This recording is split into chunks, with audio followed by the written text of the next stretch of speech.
like I said, that was not.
Quicker, It is, yes, so that's the thing, so we're probably gonna see a higher volume, so. right. Yes. On that note, in the spring also, can we ask the county if we can throw it up just as you're coming in on 512, please? Sorry, I knew that you were having issues, so I didn't bug you about it, but in the spring, let's revisit that. We do have a lot of new people in the area and the speeding, it's every tributary coming into the village where you're coming off an 80 and you're not, people aren't slowing down into the 50 to come to the stop sign to get into the village. Thanks, Jay. As Jason said, with his new Oxford Road, they want speed bumps already. Yeah, I can see speeding in that one. That's, Yes, New pavement. we're gonna talk about that's a that. racetrack. I know. It is. It's like 512. It's a racetrack now. And we do have a 50-kilometer zone on both ends, you know, as you come into Augsburg and when you come into town, and so. You can put up as many signs as you want, if they don't want. Well, it's just enforcement, Yeah. right? So that's why you need a speed sign, keep moving, Yeah, and that's right. we actually quite regularly move it. Enforcement slows them down for a little while and word of mouth, but I'm about every 6 months we get there again. That's right. Yes. So I understand that there's some property in Plymouth. Yeah, Yes, I'd like to talk about that. Go ahead. So, yeah, so if they're gonna have to cross, like, I believe it's an old concession road, or some type of a road that was there at one time. To get into their property, so they do have access off of Madawaska. yeah, that's on the map. Yeah. But that's the one, well, of course, it's Floymont we're talking about, but that's the one that comes through in the residential.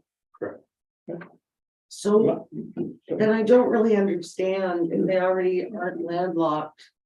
They are landlocked though, because they don't have permission to cross the township property, right? My concern, my concern is that probably this was created when Floymont was created back on the farm.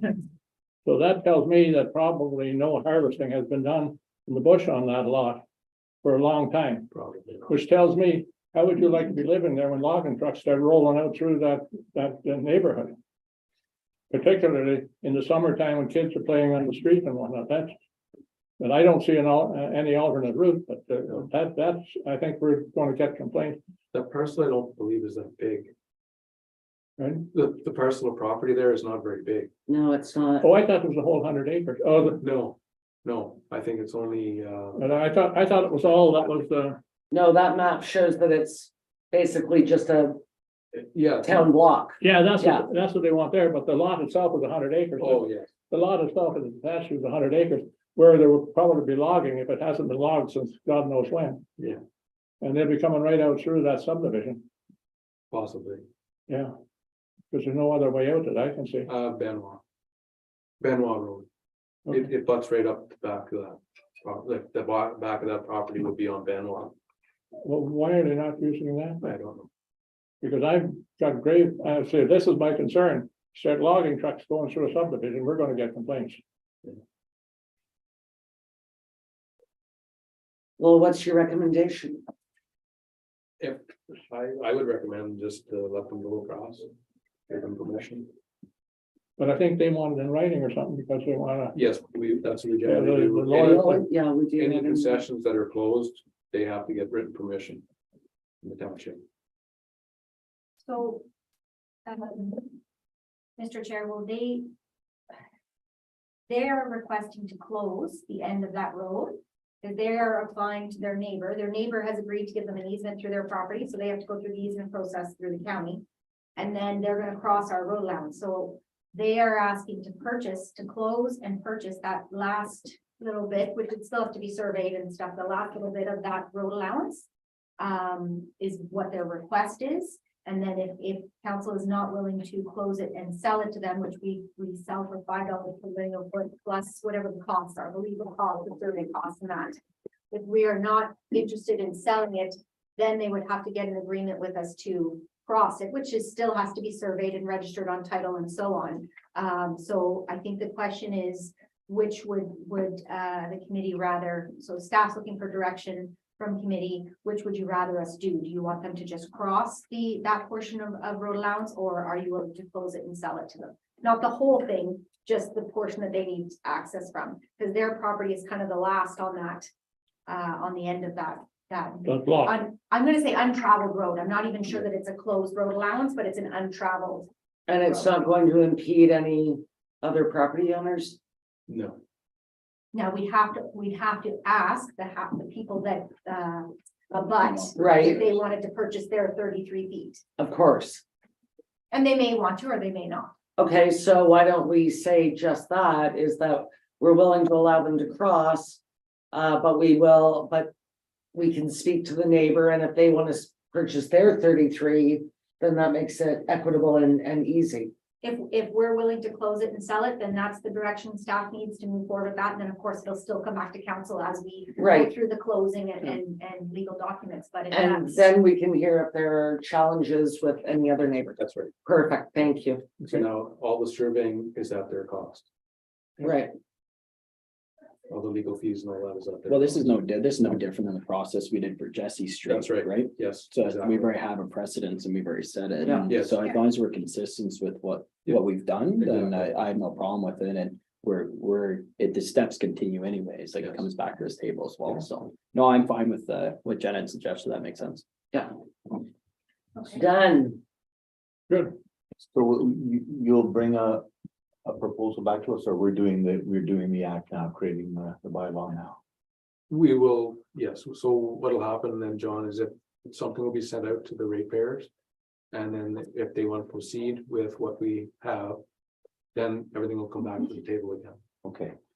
And the options, just to summarize, are to create a right of way Yes, through that unused, what we think is a road allowance, and it will not divide any other municipal property or divide anyone else's property. that's right. And then at some point, we may offer them the chance to purchase that land and the other abutting properties, the same offer. Okay, Yes. that sounds very fair. And as a private road, then it would be their responsibility for clearing and safety. Yes. Correct, yes. I agree. So we had an email come through about our Fort Chute Road. So under our minimum maintenance standards, depending on when the storm comes in, there's all these factors that come into play. That road is classed as a class 4 road, and that is determined through speed of road and amount of vehicles on that road. That's how it's classed as a class 4. So we, at 8 centimeters of snow, we do not have to have it cleared for 16 hours after the storm. But you do, because you're amazing and you always exceed minimum maintenance standards. And I was going to tell our new members MMS is minimum maintenance standards. But I think that there was a bit of confusion also over the weekend that we took away overnight plowing. What we asked the province to do was take over the connecting link, because the connecting link demands that we have an employee on night shift, whether there is a storm or not. And because the connecting link is a class 1, It's class 3. Oh, it's, Really? Sorry, two.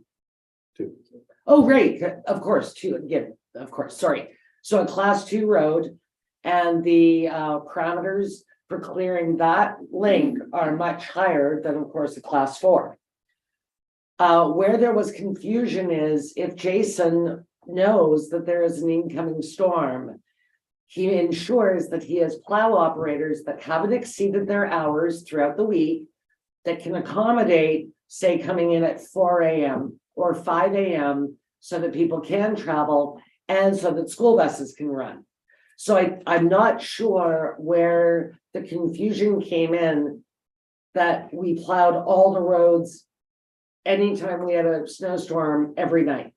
So I just wanted to clear this up so that all 5 of us know exactly where we're at.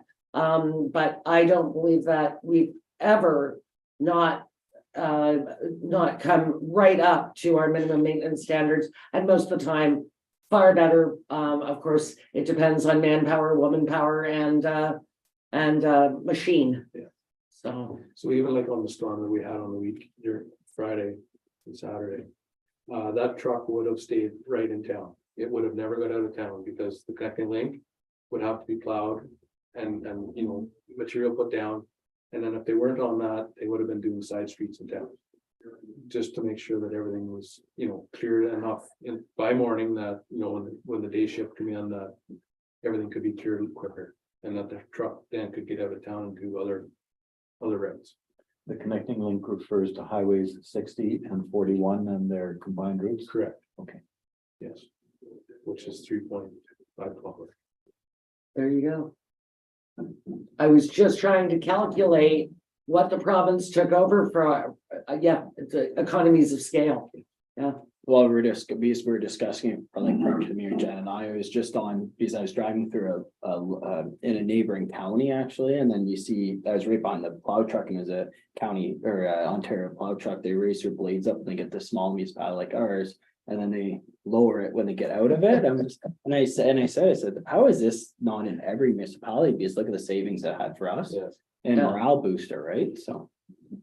But I mean, we've been working on that for about 10 years with the iterations of the Connecting Link program. And Annette said it best. We just got the right minister at the right time.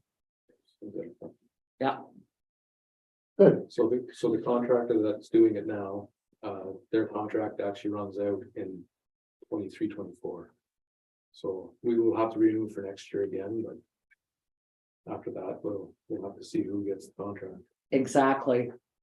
Good. So Jay, just before you leave, just one thing to put in your bonnet for next year. The catch basins in Floymount. Yes. Is there a remedy for those? Should we be putting flags up in the winter to delineate them? Just something for your noodle for next year. Those were designed because of the way the slopes are in the hills. and Yeah. stuff. They were designed to catch the water as they're coming down, and as the water built up and couldn't go into that catch basin, then it would go with the next one.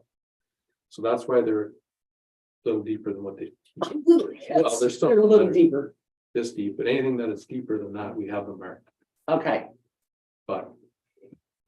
I don't really know what else we can do to, just wanted to put it out there. I'm not asking for an answer. Yeah. It was something I had in my book that I forgot to ask you at our last meeting. My apologies. and they're functioning well as they are. yes. Well, thanks for the explanation. I think I might have initiated some of that query because, but I have no doubt now, having talked to you or listened to you and Annette, that your team's doing the right job on snow removal. Good, thank you. Any other questions? Have a good Christmas. Merry Christmas. May it Merry not- may- may Christmas. it not snow. Well, it doesn't look good very so far, but we'll take what we can get. See you, Jason. Merry Christmas. I'm getting another one.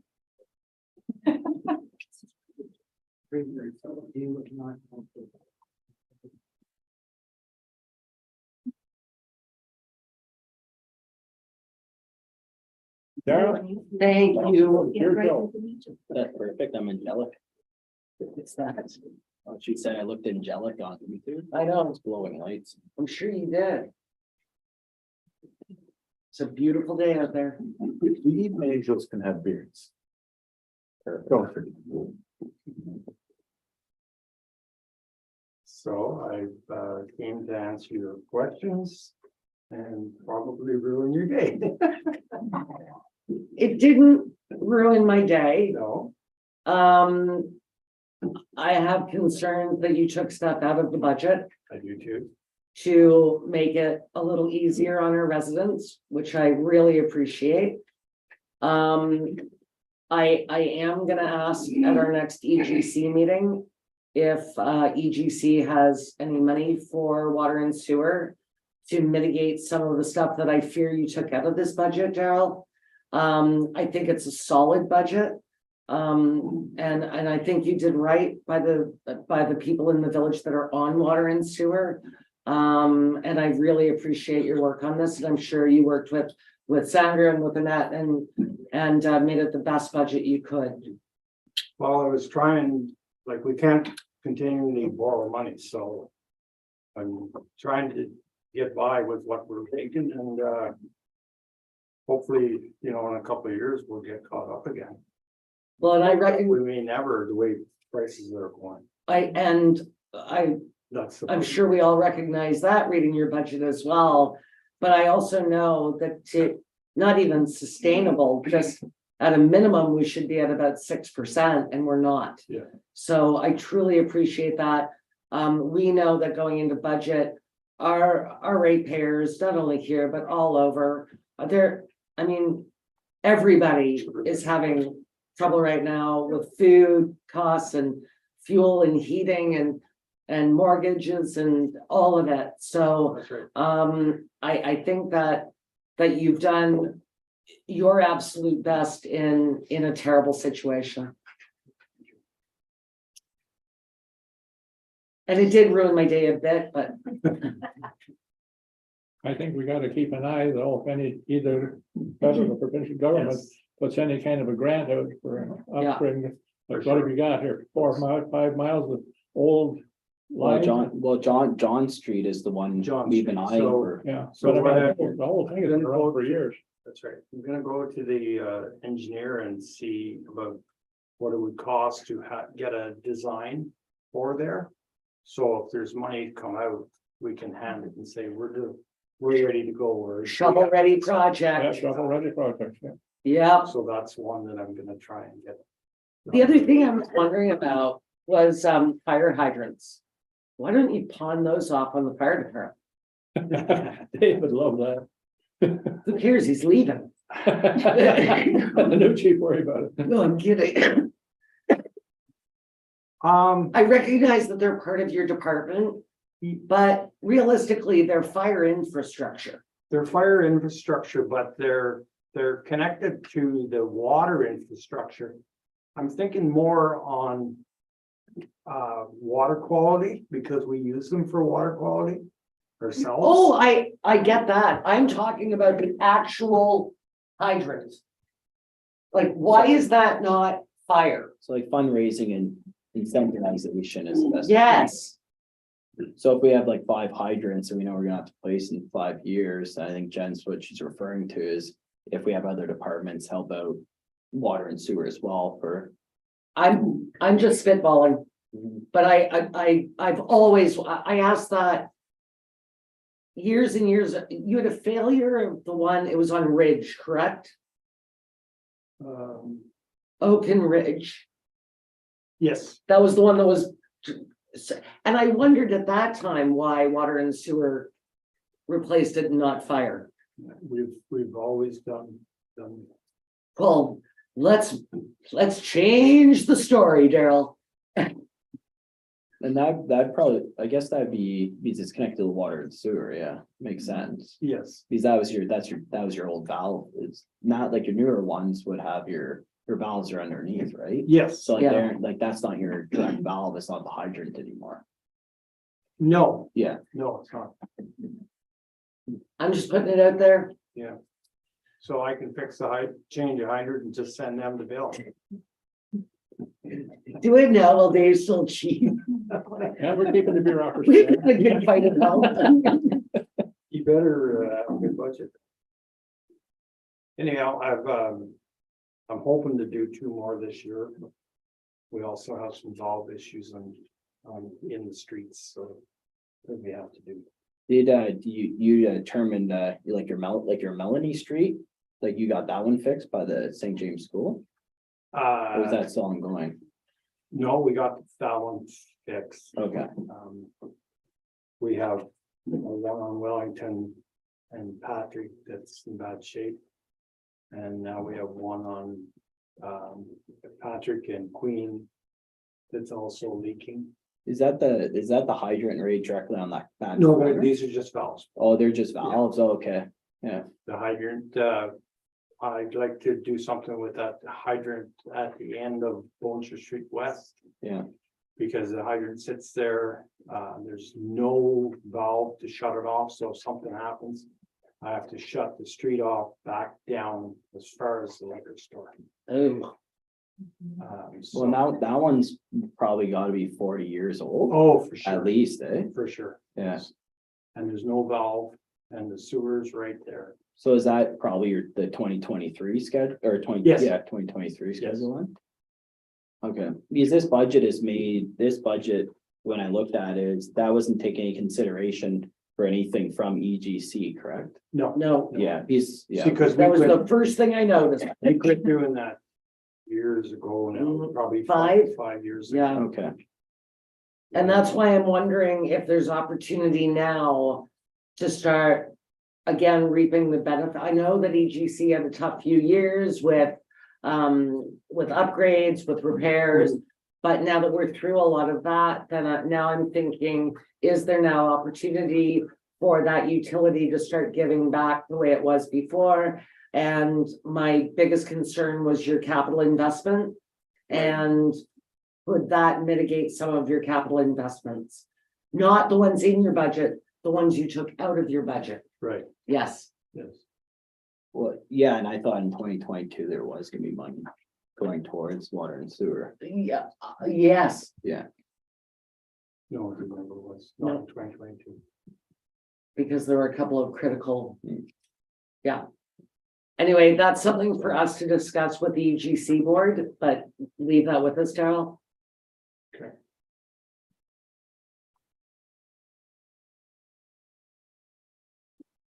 Sorry. So, the hydrants are a weak point in our distribution system. Is that what you're saying? If there's a failure, it often occurs where a hydrant is located or? They're not the weakest part of our distribution, but yes, they are. Well, we just have a few that need to be sparked up, kind of thing. And you know the status of each hydrant. So when we do have to replace a hydrant for whatever reason, we then we go to the more modern valve underneath system. and- Yes. And hopefully gain some years of service out of that. Okay. Yeah, you figure when some of them haven't been replaced in 40 or 50 years, there have probably been some advancements. Yeah, so like that one on the, we will put in 65. I have another one over by the water plant there that's was put in 69. And we can't do anything with it because it won't split. We can't fix the inside and the ground's building up around it and it's getting down. Pretty soon they'll be down on their hands and knees trying to turn it on. I'm from 1969, so I get how that fire hydrant's feeling. Yeah, Yeah, you beat. And this water main on John Street is a 1965 also. So. and But we did it has very- a lot of springs. Your last major shovel-ready project was under the bridge. And we did very well having that ready to go when those monies were available. Right. Yes. Darrell is no stranger to grants. That's great, Darrell. Good. Thank you. yeah, So, Mr. Chair, can we just have a vote that the budget is approved as presented so that we can then bring the rates back at the January 10th meeting? yes. All in favor of the budget? Did you need a mover or just, Move back. we're good? By Brent? Okay. Good job, Darrell. Okay. Thank you. Merry Christmas. Thanks, Daryl. Merry Christmas. It certainly helped. I think that everybody just had water and sewer training and understands how important Daryl's budget is. I think that was Daryl's longest meeting. I think so too. That's this. I said that was your Your longest longest meeting. meeting. Daryl. Get longer by the day. That's perfect. But just off the topic for a bit on our water and sewer training there, that he missed one component, and that's an expert panel that was put forward by Toronto at the time of Walkerton, and they recommended we get our drinking water from Pembroke. We've got at that right away. Can you imagine the infrastructure cost of that? Can you imagine? I forgot to bring it up when he was. But it came out of Toronto, big smoke. Yeah, Anyway, Darryl? because how far away could Eganville be from Pembroke? No clue. Yeah, and no hill, Hmm. and no rock. We better ask Pembroke first. Yeah. Want to fess up about your dog thing before you get started? I'll touch on that. So, good afternoon, everyone. Yeah.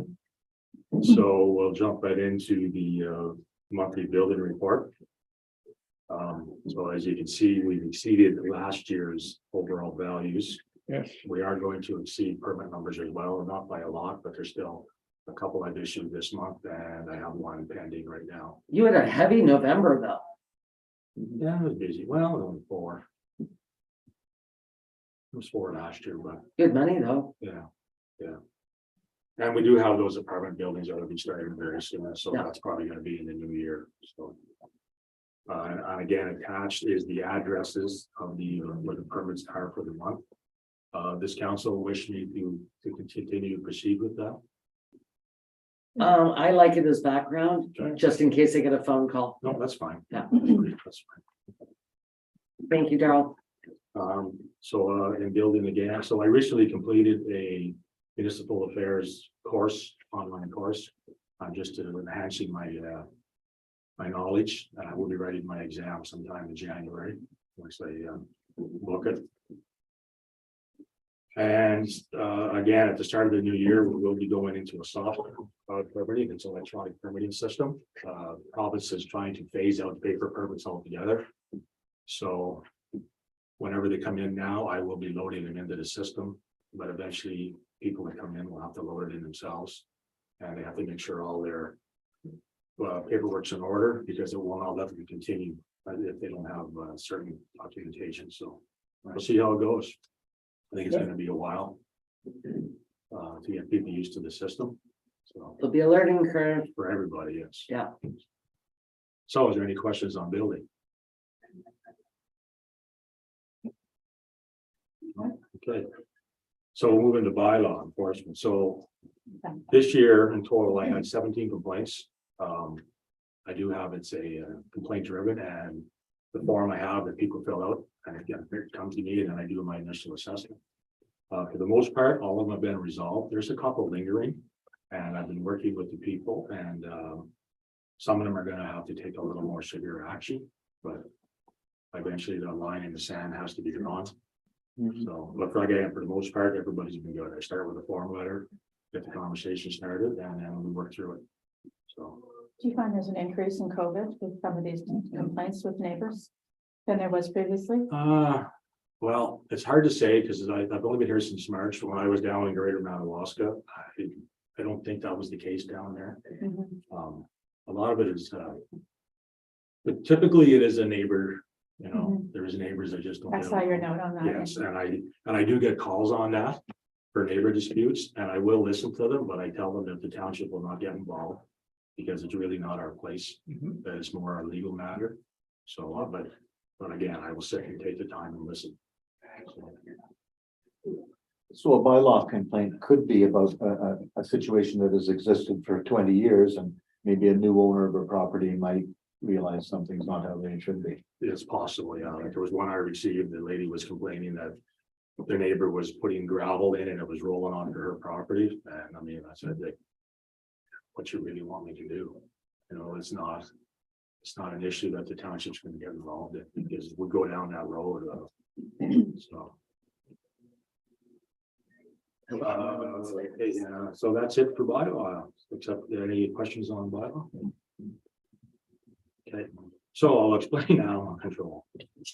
The inside story. The negative 2 dogs. So when I did my report, I did it before I took off the bow season, and at that time, there still had 3 dogs in the pound.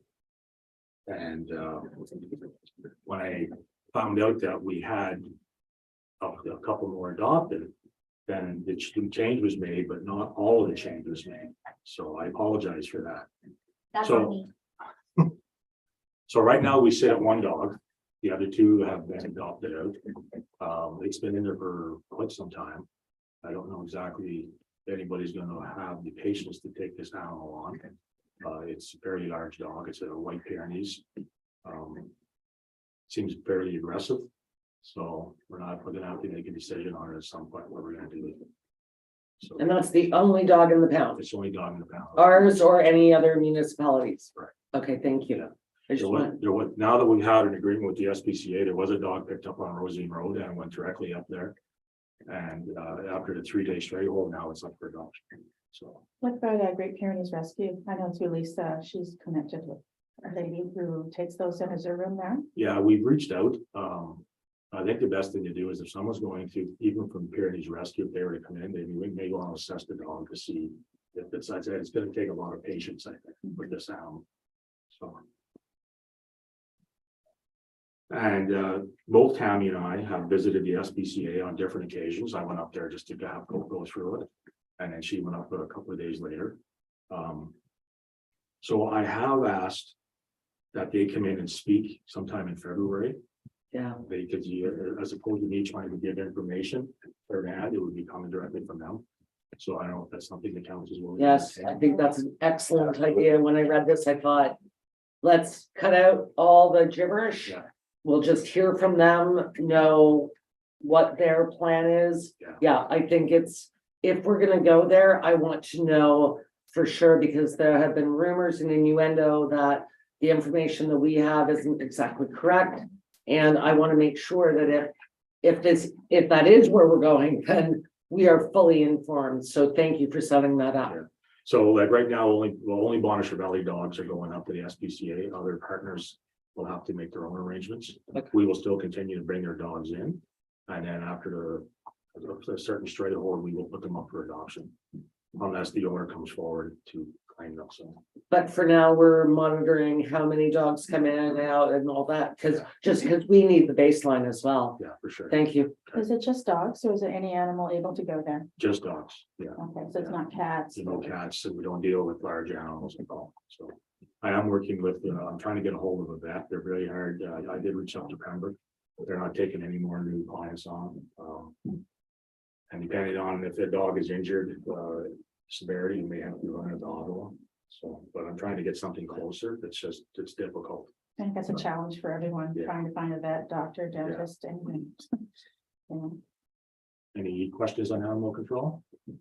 So the policies that you follow with respect to a dog coming in, waiting time before adoption options, waiting time before the algorithm leading to euthanasia, those are developed already in your department. Yeah, I'm trying not to. The last thing I want to do is euthanize an animal. Yes. But at some point, depending on the severity of their stay, we're gonna have a choice. Absolutely. Yeah. But they are developed here. I'm trying to not reinvent the wheel, but I'm going through it more now. Because building is starting to slow down, so I have a little more time to look at the pounds. One thing I wanted to, sorry to interrupt, is social media. So you're talking about the stay and stuff. Is there more that we can do on social media to tell a story about the animal or get a volunteer to? I know Lisa has a network, for example, just to tell a bit more of a story about the dog to hopefully get it adopted. Well, we've been kicking around ideas of maybe we do that newsletter, put a dog up there, maybe partnering with the newspaper to do a dog of the week, or depending on how many animals we have. Yeah. Trying to get as much coverage. I've reached out to the other partners saying that if they're bringing us a dog, that they post pictures on their website or their social media, we do the same here. And no matter where the dog comes from, whether from other partners, if it's ready for adoption, we blanket all the partners townships as well. So it doesn't matter where they go, provided we just want to get them. Yeah. Especially at Christmas time, there's a little more sympathy and love that people have for adopting. And if you only have one inmate at this time, I think you're doing a great job. Yeah. Well, we're definitely, yeah. Yeah, we're really working towards, I mean, we'd like to have the dogs come in and go out as quick as we can. And just to let try and really cut down on their stay in the dog pound. 'Cause it's Yeah, not 'cause healthy for He's them. that dog's been there since what, July? That dog's been in since July? September, I believe, sometime in September, early September. It's a long time to be behind bars. But there was two that was adopted, one was in there for over a year. So we are working on making sure that they are, yeah. But maybe Tracy is right that we need some way to reach a bigger audience, because I can't imagine that there are people who would work harder to take a challenging dog and we just have to Yeah. connect with them. And I have asked the SPCA if, even though they're not dogs from, they're from our partners, if we could send something out to them and they could also fan it out for us. But I haven't really received a definitive answer, so, I'm happy to help you promote that dog if you can send me photos. okay, I'm a whiz at my talking pet. okay. Yeah. We'll do that. And I'm looking forward to meeting And you. we will. So I will call Carol Boudreau, who's I think she's the manager up there, and we'll set it up there. Okay. Send me whatever. I'm happy to help you get that dog out of there. Okay, all right, perfect. So moving on to parking, so parking's interesting. So I have issued 8 citations so far for overnight parking. As you know, from November 1st till March 31st, there's no overnight parking. People have been really good about it.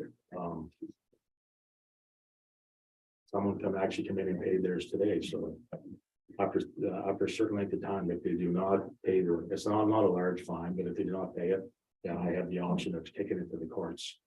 And then there's conviction, and then if they go to renew their driver's license or their fishing license or hunting license, they cannot get it until fine is paid. Okay. So that's where we're going with that. I'm gonna continue to monitor. I usually get up at 6 a.m. and I just do my tour around the town, then I come in the office and do my thing. And I was out Saturday, I got a call from Dale. So I went out and had a look, and there was somebody, and I issued them a warning, but it's a one time. I feel the warning in the paper was sufficient. And also it's on I think it's on the website, and it's also on It Takes a Village. It's been posted. So I always say if they're saying they don't know, they don't want to know. And at some point, you know, you can pile up all those warnings, those yellow tags, but Yep. I know, like, again, the fine is not huge, but it is. Everybody that I had issued citations to have moved their vehicles and no longer parked there. You get the message in writing. Yeah. So. And as for actions items, I have nothing to. I have one. Okay. Tiny homes. So I'm not asking, again, just like Jason, I'm not asking for an answer now. I just want to put this in your noodle for 2023. I think that tiny homes could be quite advantageous when we're talking about the unhoused. My one concern is that they are powered by hydro and not by propane or gas. And I know that everything is expensive now, so it doesn't, I'm not sure that it even matters. But, and I know that they're very efficient, but I understand that you've already been doing a little dabbling and speaking to somebody in Armprior. Yes, And I'm just wondering, I asked the question at AMO at a plenary about 3D printed houses. I asked the question, how do they hold up under snow load? And they couldn't answer because they haven't done that much research. But I think now tiny homes, we're into a bit of a new era where some of our answers, like how efficient are these homes? Would they be good for somebody on Ontario Works or ODSP or somebody that's actually gainfully employed but can't afford an apartment? And I'm not suggesting that they would be long-term housing, but I was thinking for short-term until people could sort of get on their feet and then find another place. So just something I was hoping that you could look into, not over the holidays, just putting it out there, Daryl. Yeah, well, I've given it some thought already about tiny homes, even when I was in Greater Madawaska, it came up. And my own view was if you want to do tiny homes, which I don't really see a problem, but keep it in a certain area like a trailer park. So you don't have all these tiny homes popping up. all Oh, over. no, I was thinking a tiny home farm. Yeah. Yeah. Yeah. Sorry, I should have started with that. So yes, I can definitely give it some thought. And the reason I reached out to Armprior was I did get a call from a gentleman. He wants to build a tiny home on a trailer, build it here, but it's not gonna be forever home here. He wants to transport it, but I don't know when or where he's transporting it to. But Okay, there is requirements still under the Ontario Building Code for room sizes. And I said, you get a designer, architect, you send it in to me, and then we'll go from there. So okay. just to make sure it is built according to the code. So. I just thought it was an interesting concept, but could be extremely expensive. I think it's a great idea, especially with the next generation coming in, who aren't gonna be able to afford a home. I know, They'll be setting up their tiny homes in their parents' backyard, right? I thought of that as well, but that model would be on them. Yeah. This model, I was thinking of a developer and more of a Renfrew County-wide initiative through our community services. Yeah, I think as long as you don't see people putting the tiny home and then 2 years down the road, you put on a massive addition. Because they get, for lack of a better term, cabin fever. Have a tiny home and a. Join them all 40 by 40 together. garage. That's right. Or keep them on wheels and park them together. Yeah, that's Any my other- 2 cents. Any other questions? I'd like to talk more about tiny homes with you as well. Okay, we'll plan it when when the weather's warmer. For sure, okay. All right. thank you. Merry Christmas. Very good. Merry Christmas, Daryl. We'll see you over the holidays.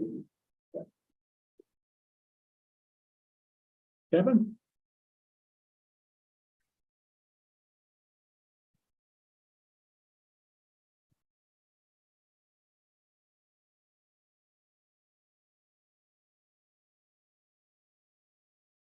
Yeah.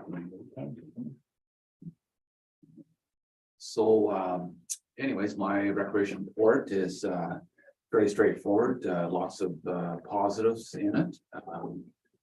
I'll start with a Christmas parade, we had 50+ floats. That was Amazing- incredible. Amazing turnout. So it's very good. Our Parents and Tots program that we're coincide with the senior needs. It's working very well, 10 to 15 people, and as it goes on, there's more chatter, so there's more people will be coming out. So we're looking at also doing it in January, and we're just going to say what the numbers are, and as long as it's feasible, but it's a good response right now. Great. Public skating, same type of thing, 50+ people Sunday afternoons. It's phenomenal. Phenomenal. People are getting back Yeah, out. yeah. Yeah, So, Can I ask a question, Mr. Chair? Yeah, sure. What day is the Parents and Tots and Seniors Day? Is that every Monday? It's every Monday at 1 o'clock. Okay. Yeah. Thank you.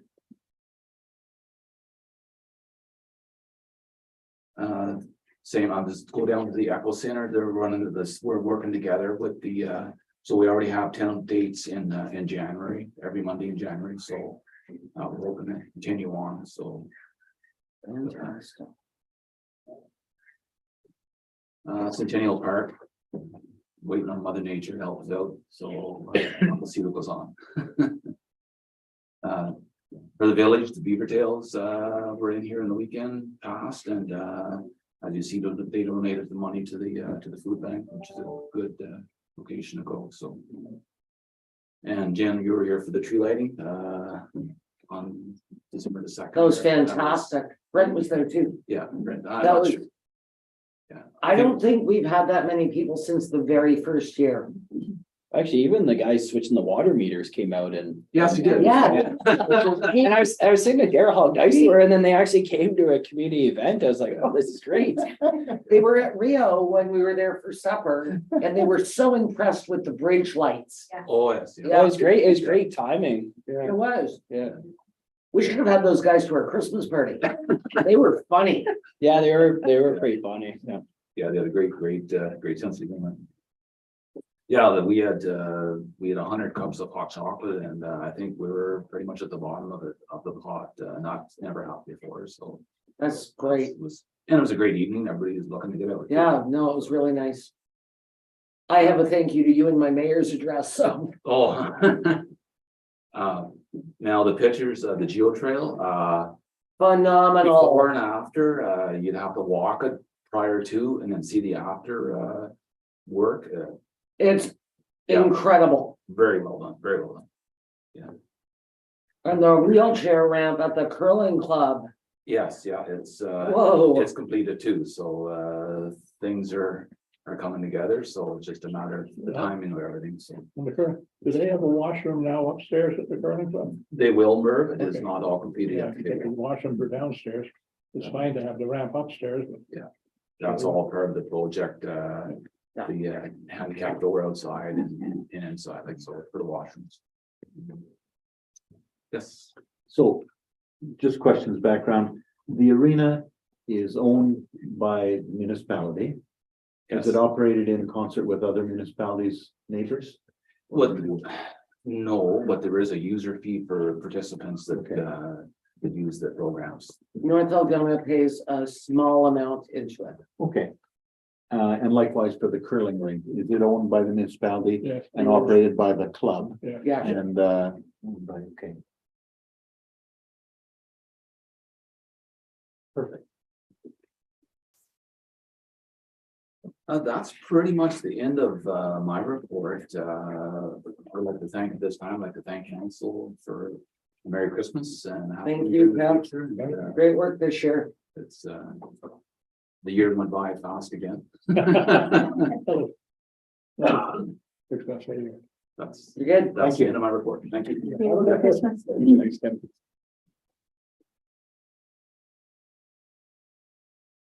And then,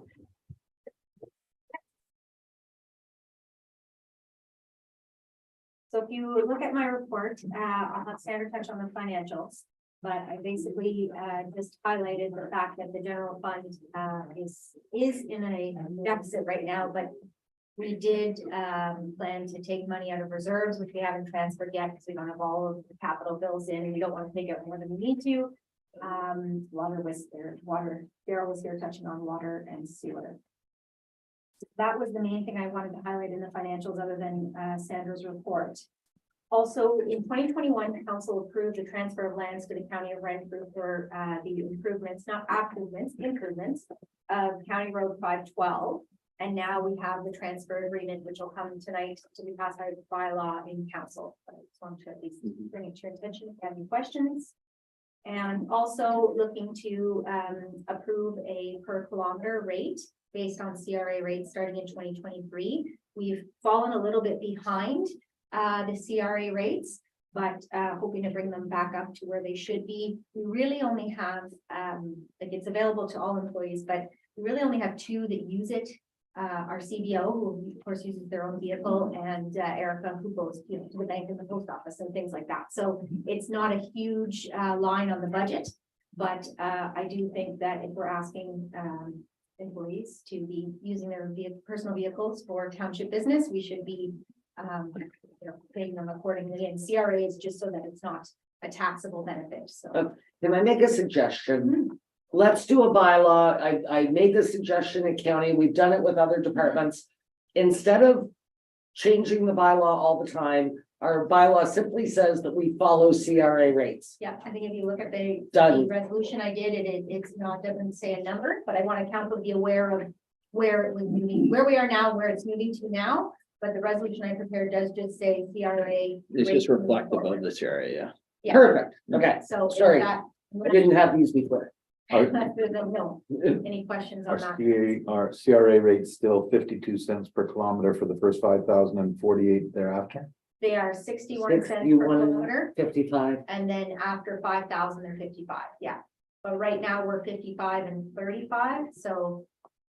And we've fallen behind a couple of years, but It's easy to do. if we catch up now and if the resolution passes today, then we'll just follow that. So should it go back down, we'll go back down. Should it increase, we'll increase. It's also for council if you travel outside of the county, by the way. Oh, yes, yes, Sorry. yes. The Yeah, sure. advantage to using the CRA rates is that we don't have to justify them at any point. We can say that's how we do it. That's right, and they follow the trend and they study what they should be so that you're not, they're covering, they're reimbursing what they assume your fuel and your maintenance on your vehicle is going to cost, so, yeah. And we don't have to issue a T4A, and that's all. What she said. Emergency management, so everyone here was at our exercise on December 5th, so that was sort of our last box to check. And now we can fill out our compliance report with the province.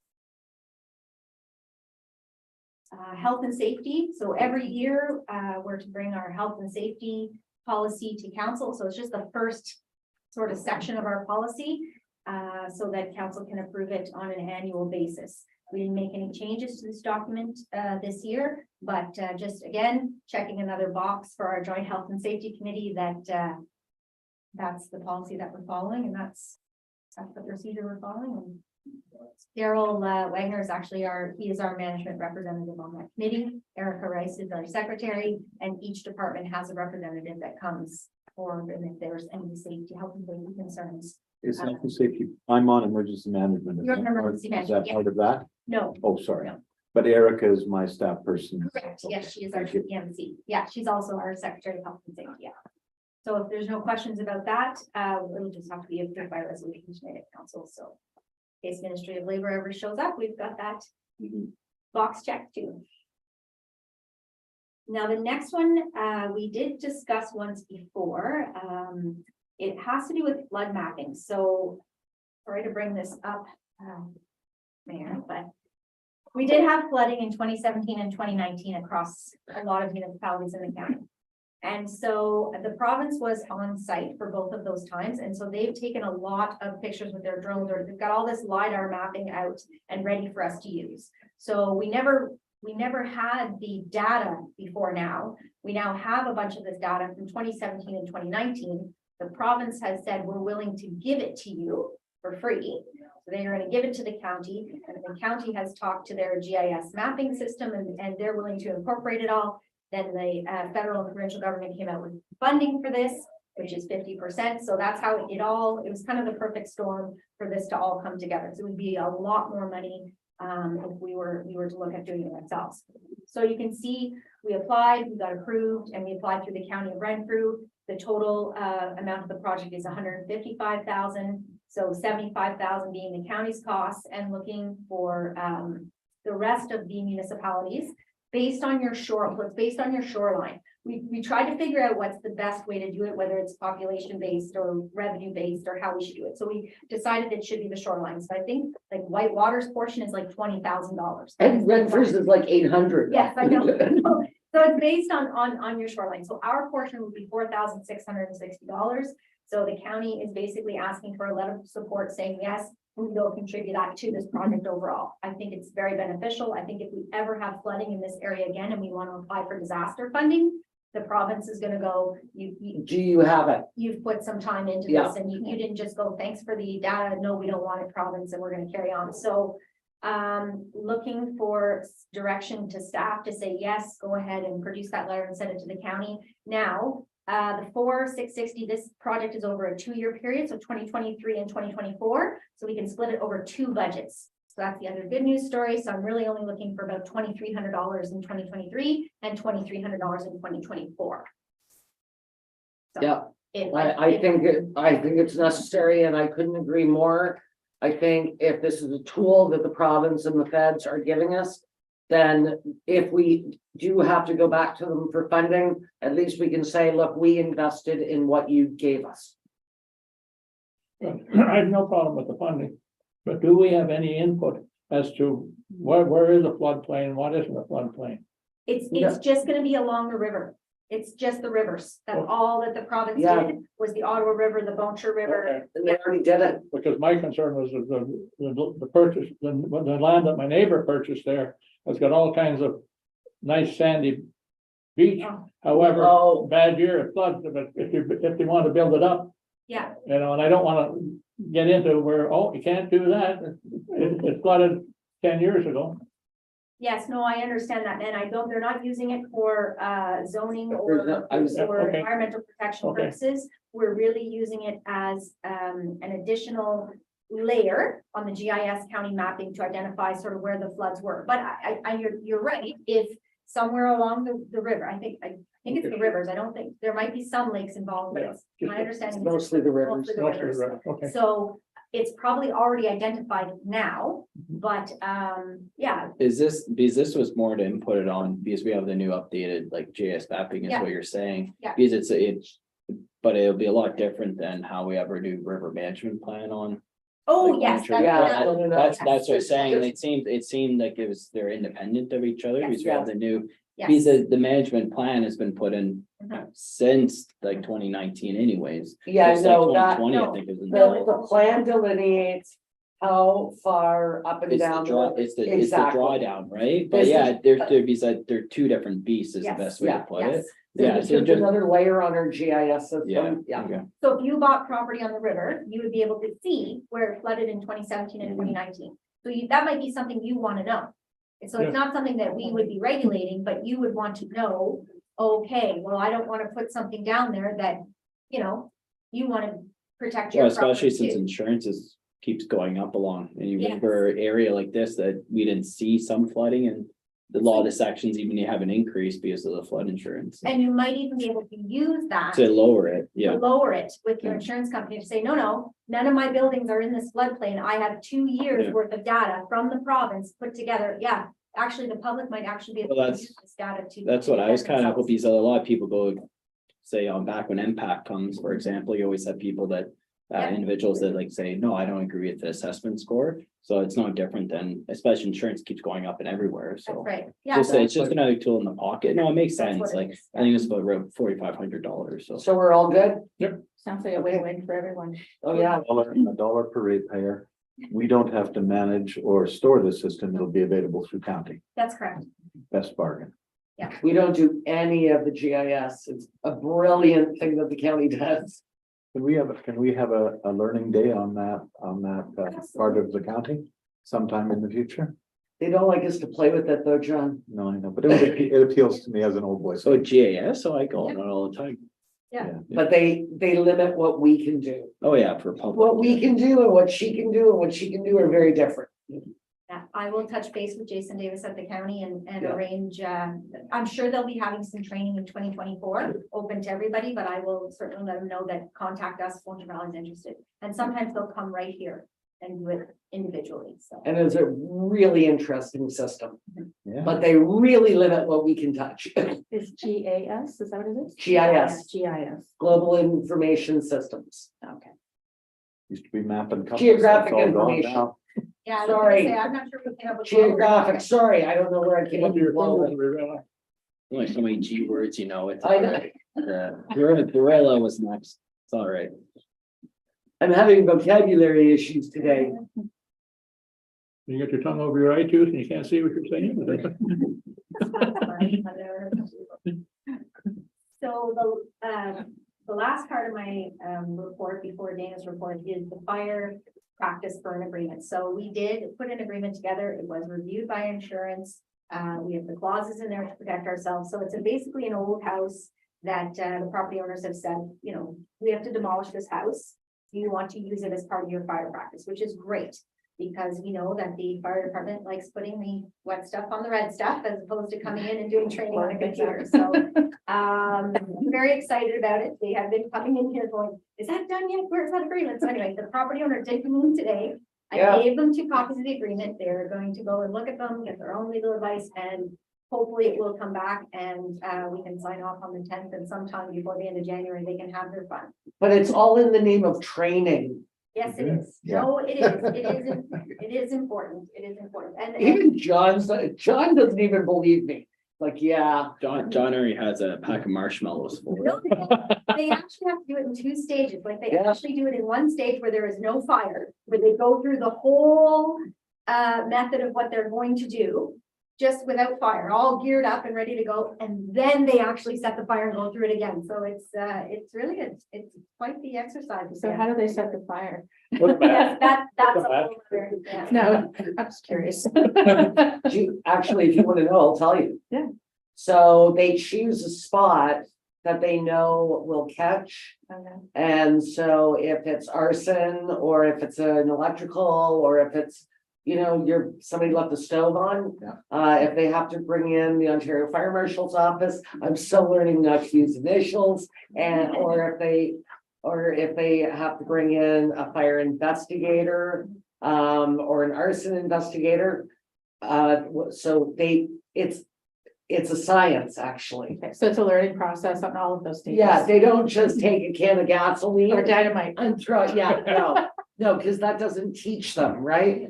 That's why I was idea- asking, because so what is the process? Yeah, so they want to know where was the ignition source. Right. It's quite interesting, actually. Yeah. There's some really good videos from the fire marshal that show somebody had a fire in their house, and it was a duplex, and they're the exact same house. And so they let them burn the second house exactly how the person went, and it's like a 5-minute video, but it's amazing to watch how it goes. You never would have thought that that's how a fire goes. I wouldn't either. They put cameras inside. It's Fire lives, it breathes. I'm thinking for Haven't you you, watched Backdraft? for youth who are interested in pursuing that as a career, it Mhm. would be an interesting exercise for them to watch. Oh, yeah. No, amazing. So I just wanted to bring the agreement to council's attention to see if committee will approve it in principle. So that when it comes back, it can just go straight to bylaw, but if there are any issues, let me know. Like I said, it's been vetted by the Ministry of Environment, it's been vetted by our insurance and our lawyers, so I think we're covered, and the fire chief, of course, so. Should be no problem. Oh, no, he wouldn't want to burn something down. So, And I can just imagine the parade of firefighters in that. oh, yes. The last thing is really Dana's report. So, on the zoning, so we had a couple of zoning certificates that were issued and some public meetings that were held for shoreline purchase and a zoning, which we have a policy for, so it follows that. The zoning amendment and official plan amendment, which is coming this evening. So county is coming to join us because we're going to do it both in one meeting, because it's the one property for the aggregate property. And the minor variance, which is also scheduled for this evening, and again, that is it's a minor variance, so it's a minor setback change. Pre-consultation meetings, so we still have the county coming in our office, the next time is Tuesday, December 6th. And people make appointments, and then they're able to talk to a planner about the issues they have without having to go to Pembroke, so I think that's a great initiative that the county started this year, and we really appreciate them coming out. And it seems to be used. It does, no, it is. It's- They're booked all day. It's great. I have had so many phone calls about how amazing Anne is. Oh, she's wonderful. And just the ease that they don't have to go all the way to Pembroke to find out that they can't sever, or that they can't build, Mhm, or that they have this easement problem. mhm. I mean, it's just it's a great service. Yeah. It is. The BV newsletter, so Dana's got it done there today. It's not printed and out yet, but it will be coming out very shortly. Eganville and area, of course, their next meeting is December 7th. The tourism strategy, we did finally get that report on Monday. So we filed our final claim for that, and actually Richard Innes will be coming on at the next meeting on January 10th to do a quick presentation about it. So we will have him here that day at the delegation. Yeah, oh, and then the photo contest. So please upload your photos for Dana to look at them for Christmas. Those are always fun contests that we do in kind of the group with like us and Killaloo and everybody, and then it's a fun project, so. I want to hire one of those people to come and decorate my Mine house. too, mine is empty. Marriage licenses and ceremonies, I tell you, they just keep growing, since I started here, so, that's definitely something that we can. That's because you spread love.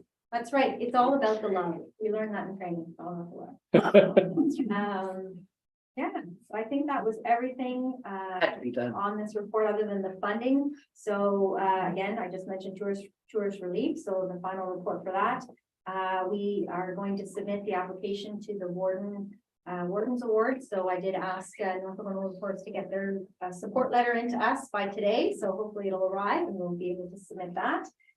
Canada Summer Jobs, that's submitted, Summer Experience Program submitted. The Green Inclusive Community Fund, the RED program, so I think the RED program is. I think it's RED, it might be Trillium though. Yes, it's Trillium, sorry, I missed that one up above, looking to redo our strategic plan. So it's just outdated, it's got some really good information on it, if you look at the website, it really is, like, you can tell it's dated. But there is still some good data there, so just looking to bring that back, and Ontario Senior of the Year, so it's due to the province April 30th. So it's, you know, we're looking for people to nominate by April 1st, so we can fill out the application form, so that'll still be, you know, in the paper and in the newsletters and on Facebook, so we have a fair bit of time before we have to do that. It's not an April Fool's joke, we really do want that by April 1st, so, yeah, so still looking, always looking for grants and new ways to go forward. There will be the the climate change, the federal grant through the feds once we get our report back from the net zero. So our arena and our curling club right now, we're looking for energy efficiency. So we got funding to do that. So that report will be coming forward early in the new year. And then we will apply, the federal have $3 billion slated towards that, but you cannot access that money without a study. So we've got a study and now we're going to move forward. I think we paid $14,000 for the study, and overall, I think we got a $50,000 study. So hopefully we can use that to do. There's a couple of equipment purchases that we absolutely have to do for the arena. We're going to do them, but we're holding off for this grant to try and get them done through it. Because I think it's at least 50% funding. So if we can get that, and then the curling club, I think we need some new equipment as well. So they also wanted to purchase it, and I said, well, if you can just wait when we get this report back, if we can apply and get some funding for these projects that we need done. And RED is Rural Economic Development. Yes, sorry. And it's federal as well. Not the culvert. You should have seen how long it took me to do my mayor's report. Instead of, I had to type out everyone. Yeah. And that's it for me, Mr. Chair, unless there's any questions. Can I add a comment about grants? Yeah. About that? Sure. So Annette, and you know as well, so just prior to Preston O'Grady passing about a month before, he had forwarded to the museum board potential opportunity to apply for a $100,000 grant for FedGov Ontario Tourism Relief Fund.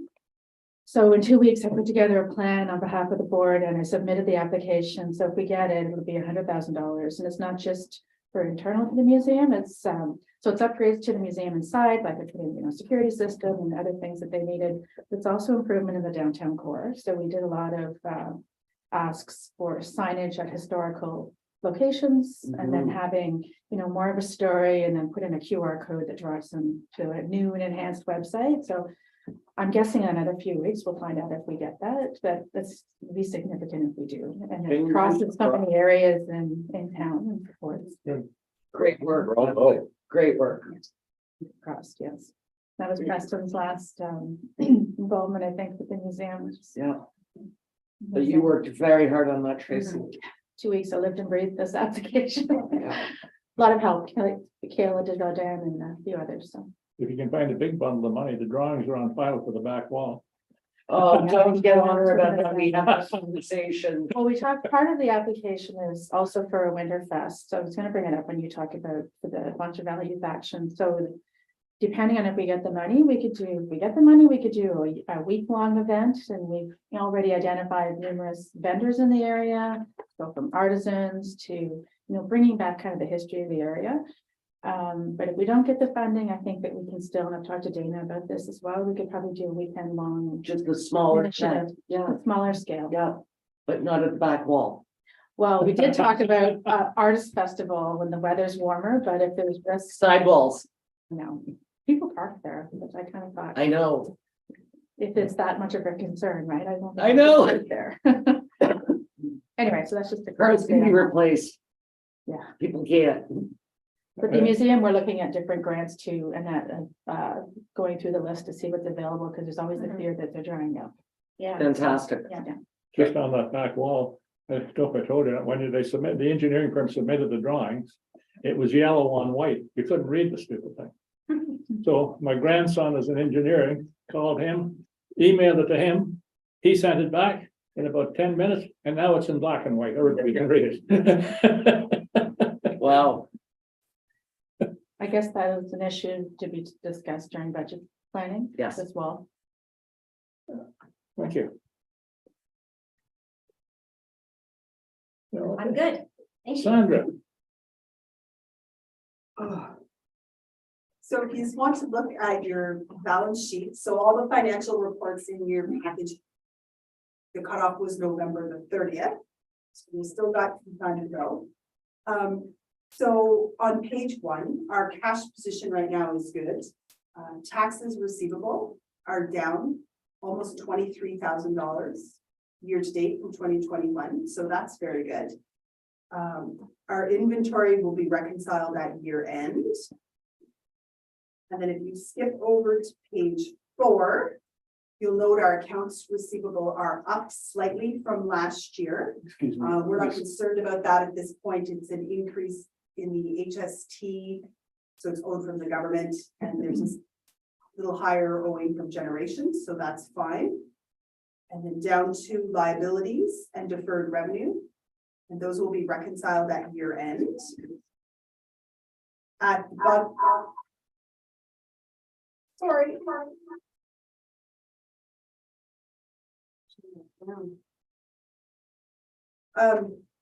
At the bottom of the page, you'll see the $762,000 owed to county and schools. Those accounts are zero, the checks were cut to county and school right before the deadline on December 13th. That's the way we like it, Sandra. Yeah, we're tight. On page 5. Our loans are up this year, 'cause as you know, during the budget, we borrowed for some capital equipment in 2022. And equity at the bottom of the page, again, that'll be all adjusted at year end. That's it for the balance sheet. On to the income statement. Starting with revenue. Going to compare actual revenues to budget revenue. So taxation revenue is slightly up over budget. Because we had less write-offs this year than we budgeted for, which is good. Slightly under budget on penalty and interest, but that's because taxes receivable were down. The grants.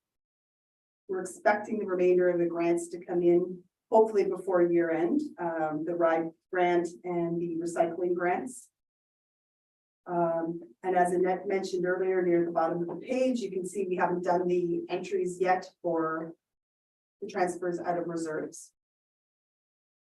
On to page 2. Administration revenue is up. We're doing very well at the bank with the money in our bank account. The interest is great on that side of it. The animal shelters on budget for revenue, 1 month left to be invoiced, the month of December. On to page 3. Waste revenue. Waste revenue is on track.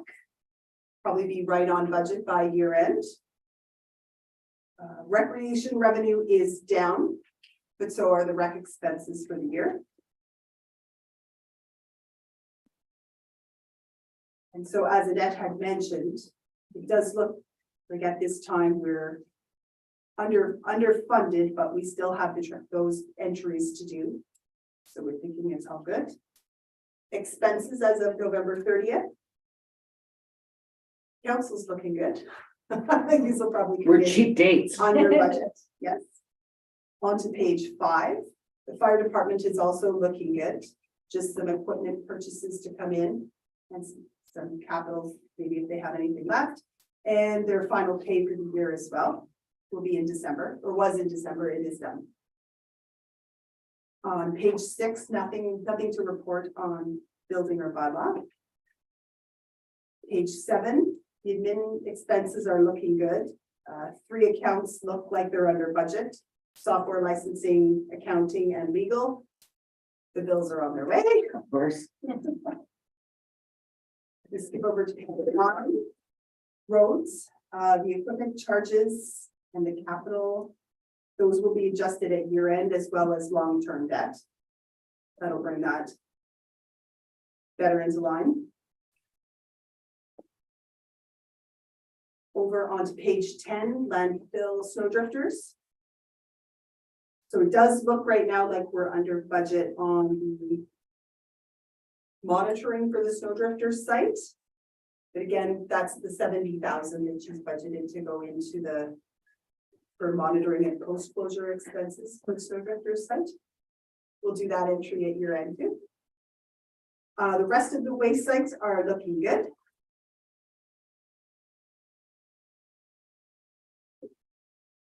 And on page 14, you might have noticed recreation capital building looks low. Yeah, That's just that we haven't paid the final bill yet. okay. And for the curling club. All these invoices drag out. And then, like we said earlier, rec expenses are down. But so is the revenue, so it's good.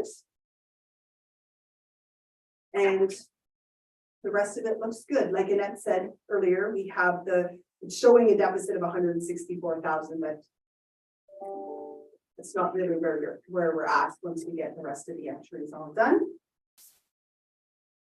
And water is showing at the very end, you'll see water does look like it has a $98,000 surplus, but we don't. The December expenses and those water breaks, those invoices are coming. Okay, so it'll probably end on a good note though. And that's it. Excellent. Thank you. So as we prepare for the first time to go into budget process, this budget we've looked at is the template that we're going to work with for our next budget. Is that right? Yes, but what you will also have, John, is you'll have each department head will have a justification. So you'll have this as your guiding document, but Jason will bring, I'm just gonna throw these out, okay? Yeah. I need a plow truck, I need new heating in the building, and I need this. And so there'll be justification for the other items in his budget that would be over and above what we would set as a goal. But yeah, So as I read through that, and I haven't yet, that gives us an idea of what the department heads will be talking about. yes. Good.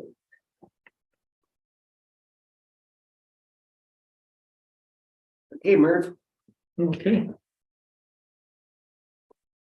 Correspondence? I think that we took care of most of it. Yes, we did. The one thing I wanted to say was the youth summit request. We did not give money to the Ontario Winter Games. And okay, so Tracy's on the same page. We generally do not donate taxpayer money unless a member of council would like to donate on their own. The other thing is that this actually is the same day as one of the dates of the Ontario Winter Games. Just want to add, because I've done a number of sponsorships for the amount of attendees that they're projecting. And I honestly don't see how it benefits here unless you can get kids on. It's a virtual event. It is a I was virtual a little event. surprised by the financial ask. If Yeah. you look cost that out per person on sponsorship, it's very high. Yes, And just as part of the Bunch of Valley Youth Action Committee, we have in our plan for a youth, sort of like career day and connect with local businesses, people who are working in certain positions like Darren, our cybersecurity guy. You're Right, yeah. Dave, to learn about professions. Yeah. And I think that's more targeted, honestly. I agree, and I like the idea that it doesn't have to be on a Share Valley. We can partner with other Yeah, municipalities, but as opposed to it being a virtual, yes, but I know, it's gonna be interesting to see who they can get online for that. yeah. Great initiative, though. Yeah, although I'm hoping that age group will all be here in Renfrew County Yeah. for the games. Yeah. Anything else? I'll just comment on Sixth Atlantic Island, some opera. I've argued that for years, and it's not gonna happen. No, It's not gonna happen. it's, For the new people, that's livestock evaluators that the government compensates the owner, but we have to pay for the guy to go out there and do the assessments and whatnot. So the argument was, well, you should pay for everything. But that's not gonna happen. I've been at that for years. It's not gonna happen. On travel road, that's done? Yep. Library update? Perfect, I'll provide one. Pretty much so over last month, so they hosted on November 12th, it was Boople Rocks. So that was held on Saturday. It was a really good event. There was so Andy Mattel, Winter Months, and Graven as the bands that played, and they also had a really good display of a silent auction as well. After all the expenses, they fundraised for the community event. They raised $5,158.82. Wow. So that was so the staff were through the roof, and they had a lot of great sponsors that went towards a lot of the expenses. So it was a great fundraiser, and they had it, I think, for 2 years. So it was really nice to have that back, and they already have a lot of the bands booked for next year, which is great. So next year it'll probably be even bigger and better, which is something to look forward to. So same as so like the Christmas trees, for example, are for sale right now. So they're raising doing really well for the community, and that's put in by 2 members of the board. So they're at roughly around 1,200 raised for that as well, which these are all that's a new initiative that started last year and very successful. It brings a little more community spirit, which you see with all the lights in town. There's also hockey sticks and snowshoes that are that we lend out at the library as well. So it's just something to put out there if people didn't really know. So I spoke about an October council meeting, but for new members as well. So the library applied for the Commonwealth Mutual Insurance. It's the LEAF program for pretty much what it was is a post-pandemic technology revitalization program. So they were successful in getting it for $27,000 for this. So this goes towards upgrading the library's technology, making some additions. So items that are included in the $27,000 is eight public access computers, 4 staff computers, circulation computers, children's computers for all ages, interactive table for kids, iPads for the library, mobile hotspots people can take home if they don't have internet. They're looking at like a 3D printer as well. Technology, robotics, like for kids and stuff, they're interested in that. So just like little kits you can assemble. So this is all part of for the Makerspace program that's there. Pretty much it'll allow the library to upgrade all these technology things that we would have had to in the next 2023, 2024. So it really advances the needs of our rural residents. So we're really through the roof for that. And that's a lot of appreciation to the board, but most importantly, the staff. So it'll be a lot of it's really positive going into next year, especially library's been a really focal point in the last several years and continues does for a community builder. But it's really nice because you see, so every month roughly they get about 15 new patrons that are new members to the library from other municipalities and ours specifically as well, which is really nice. And you're seeing more and more people access it as well. But besides that, no, library is really positive going to next year. We have the same consistent board, and they're really just focused on a lot of community-driven projects going into next year. And they have a lot of new community builders and events that are coming in the area. But the nice thing about this grant is it gives more access to people in our community, which is nice, especially since new computers, new everything, and that's also alleviates the taxpayers from having to put more money towards it as well. But it sounds like you guys made that money go a very long way. Oh yeah, I know it's it's really nice. Yeah. The board was through the roof when we all met after we met with the museum as well. So that was really good news. That is a So great that's news the story. update going to 2023. So you'll see the budget will be We reflected. could have ended with his report. Oh, Daryl's should have been last. There you go. But that's everything for library. Thank you. After that positive, let's hear the mayor. All right, I apologize. So the municipalities that jointly operate Buple are Bonaventure Valley, North Algona. Yeah, so there's the other 2 feeders. So we have a shared agreement. So within the library, so that's with Killu, Haggerty and Richards. Yeah. And then also Adamos and Bromley. So we all our residents are able to access their libraries and they're able to access ours. And that's just a shared mutual agreement. Cooperation. Yeah. But the 2 main funders are us in North Algona. Yeah, we're the ones that fund it. Our residents just have access to their libraries and their residents have access to ours. So it benefits both. It's like mutual aid. Sounds like we got dynamite staff to, Yeah, pulling that, getting that going. I don't know where they sourced all that equipment, but that is phenomenal work. Yeah, no, it would. It'll, Yeah. be really good. Alrighty then. So since the election, I attended 29 meetings and several events.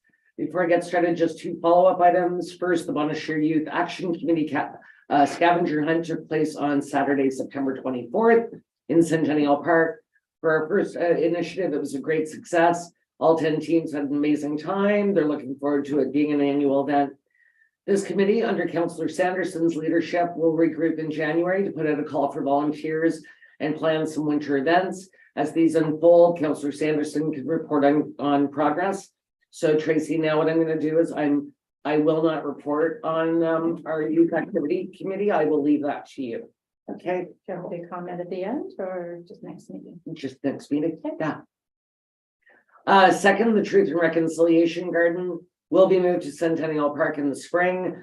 3 issues of the current location were the odor from the sewage plant, lack of visibility, and lack of signage.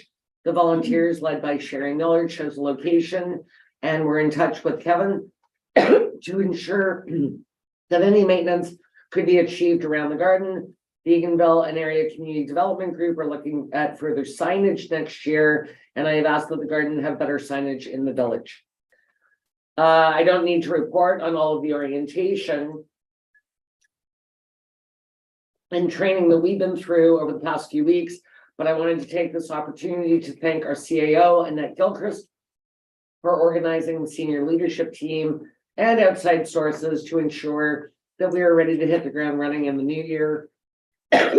I'm sorry, I've got a tickle in my throat. Thanks so much, Annette, and thank you to council for attending.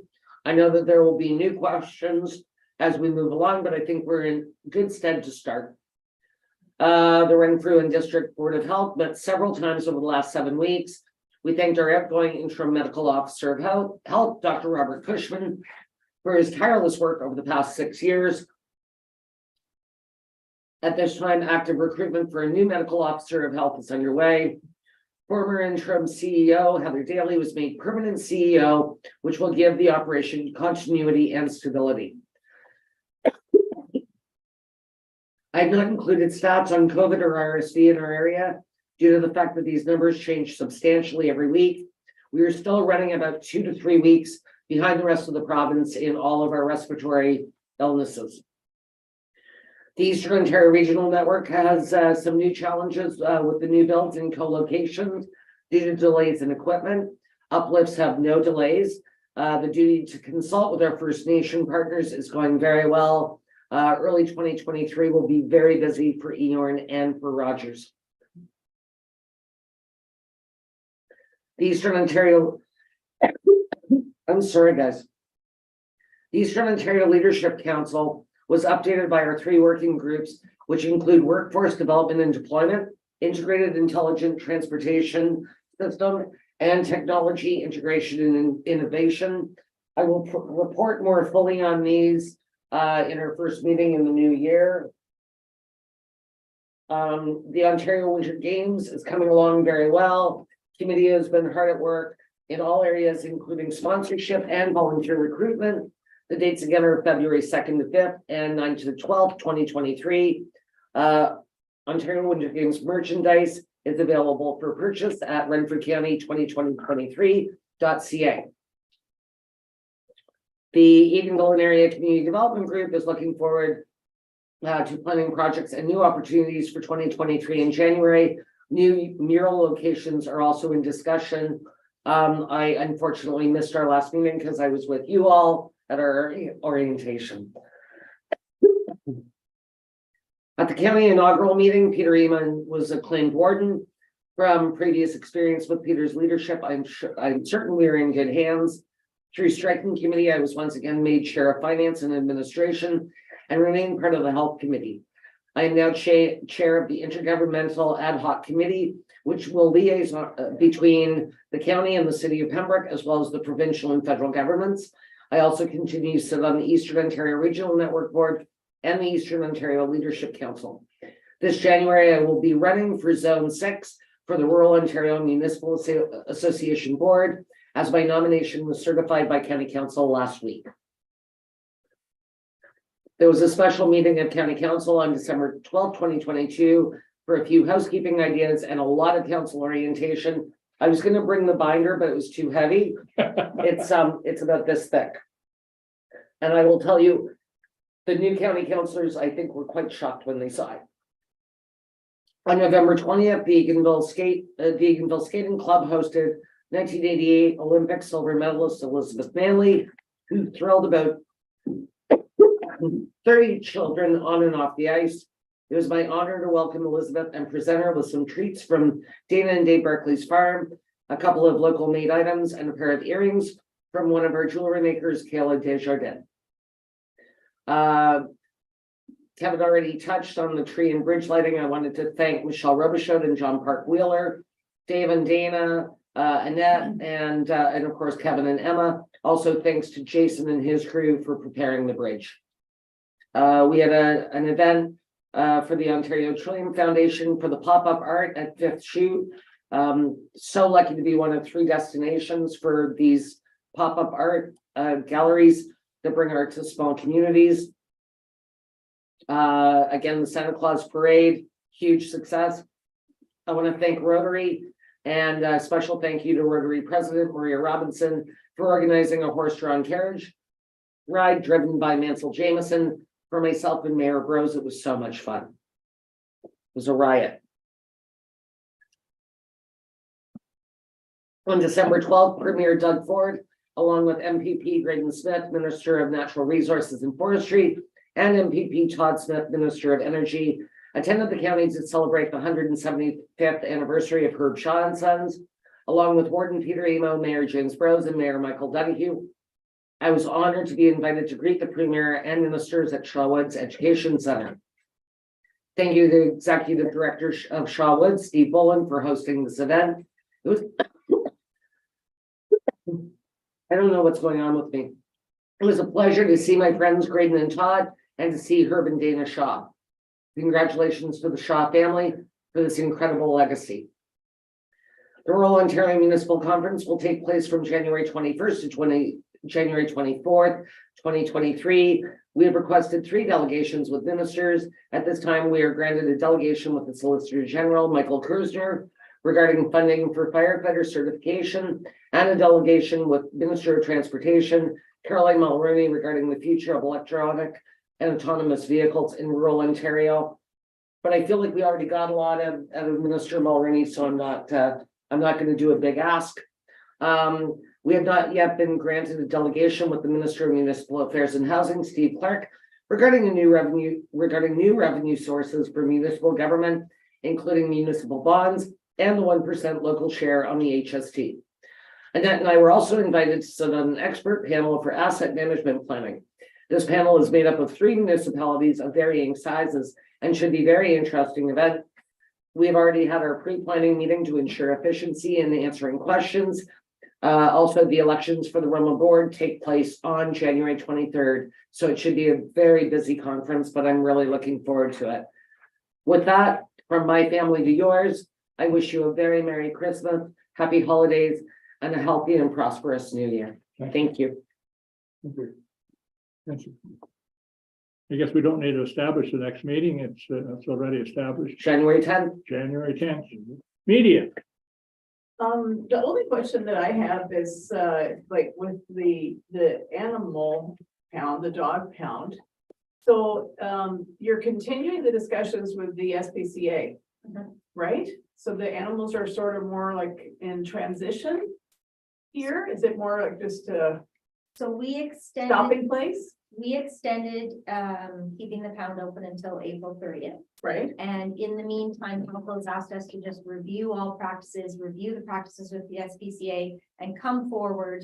So in the second meeting in February, we're going to come forward. We want the SPCA to be able to speak and sort of talk about their procedures and what they are. And then Daryl as well will be coming forward with a report and recommendations to council, and then council will have to decide how do we want to proceed. We don't want to wait till April 30th to make that decision.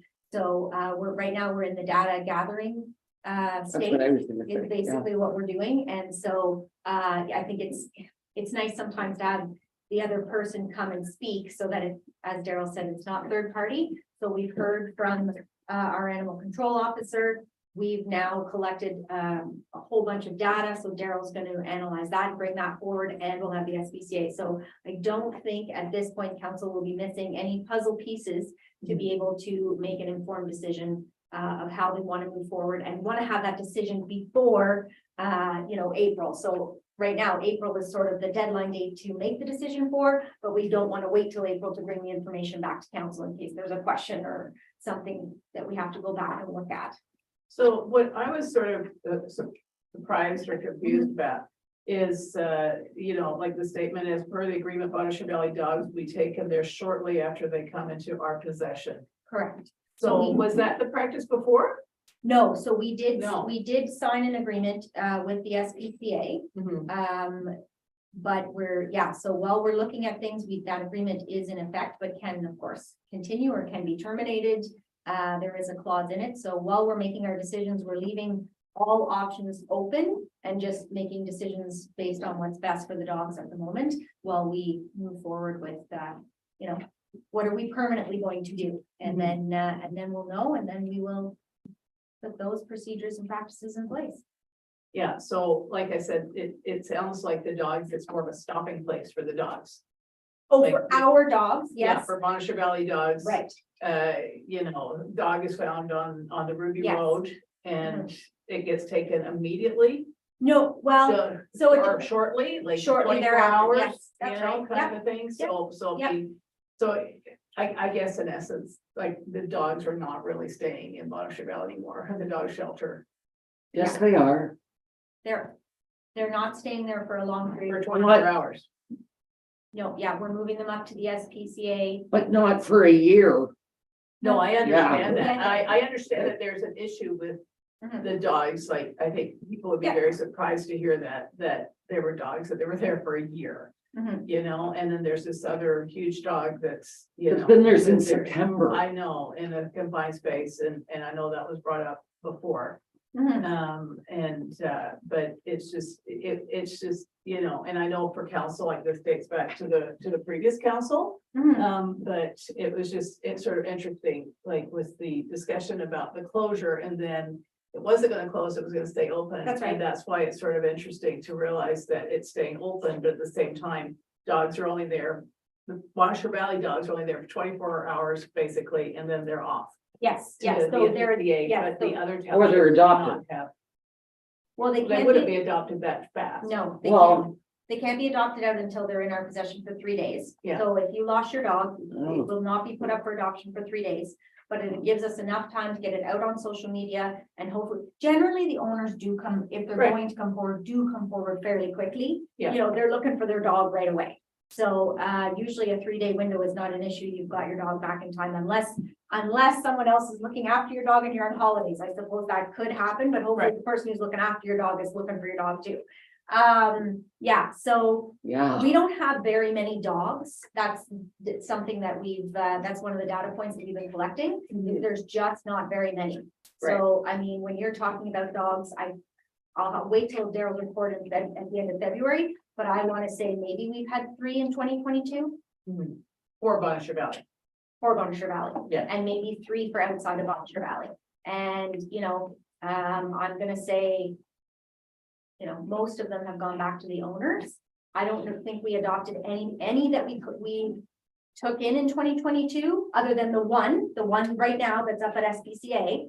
So out of the 6, let's say 6 dogs that we took in, don't quote me because I don't have the numbers in front of me, but let's say the 6 dogs we took in, the 1 is up at the SPCA and the other 5 went back to the owners. Yeah. So really all the dogs that were in there were all from 2021 and we've moved them all except for the 1 dog. So, if at the end of the day, if that's how many dogs we're talking about, 3 from BV, Right. the question is, do we want to continue to run the pound? Well, And yeah, maybe and we that's, do. that's sort of Maybe what I we was getting Yeah. at, is that the situation Yeah. is a little bit more complicated. I mean, council had decided to close. And Yes, then there was a petition and a lot of Yes.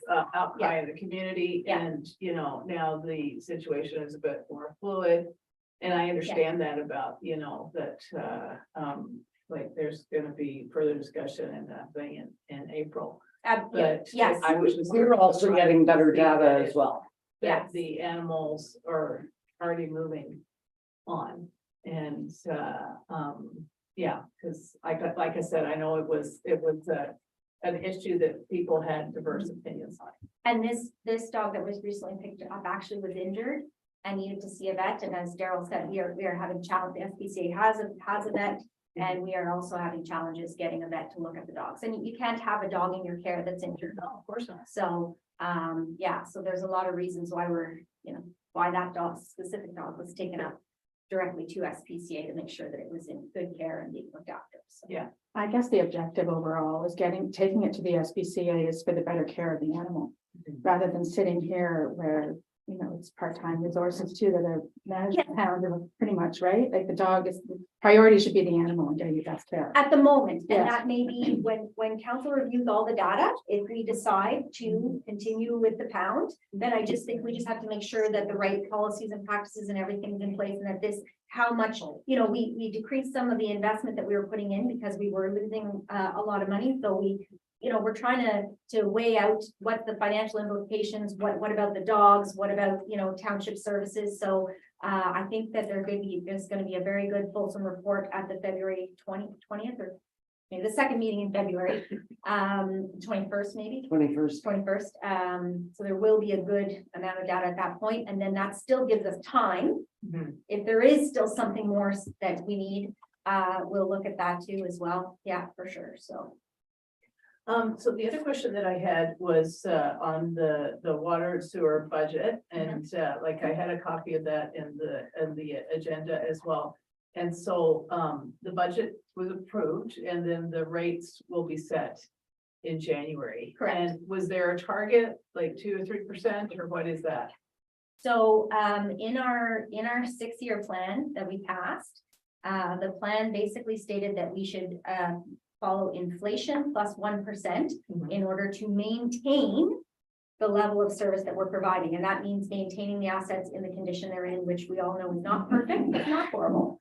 However, inflation is very high right now. And so if I were to follow those numbers, we'd be looking at about a 6% increase. And we're looking Or more, yes. So that's where, as the mayor was indicating, Daryl did a lot of work cutting some of the capital, borrowing a little bit, taking a little bit out of reserves, and just sort of make it work as best he could. So we came to a 4% increase. And that's where we came to. So Okay, great, good. That's all I have. Thanks. No closed doing session, easy on us. no closed session, no closed session. motion to conclude the meeting. All in favor? Everybody wants to go home. Okay, so you can zoom in at 5 o'clock for the first public meeting. And then can we just stay on, or do we have to log out and log back in? I think for the 2 public meetings, we can do them in one Zoom, Okay, and then the council will be a second Zoom. okay, So I will send 2 Zoom links. excellent. 5:30. And I. 5 o'clock, 5 o'clock. Oh, so it's 5:30. 5 o'clock, there's a public, wait a minute. Public meeting at 5 o'clock, public meeting at 5:15, council meeting at 5:30. And I'll be on at between 10 to and 5 to 5, so. I had to wash my hands. Oh, my God. And I'll be here too. So that's what we're going The public water will come to me. I don't, they're in your company. Maybe I'll just drive it. Whatever you like, whatever you want. I should